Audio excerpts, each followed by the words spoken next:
guys. Guys, ang pap. La la la la la la la la.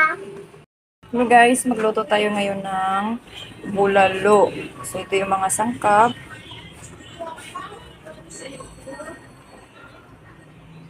Yung mais ko guys, puti lang yan kasi wala akong makitang dilaw.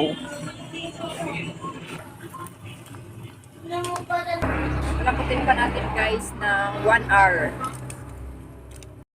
Ilunod na natin guys yung sibuyas, pamintang buo, sin, patis.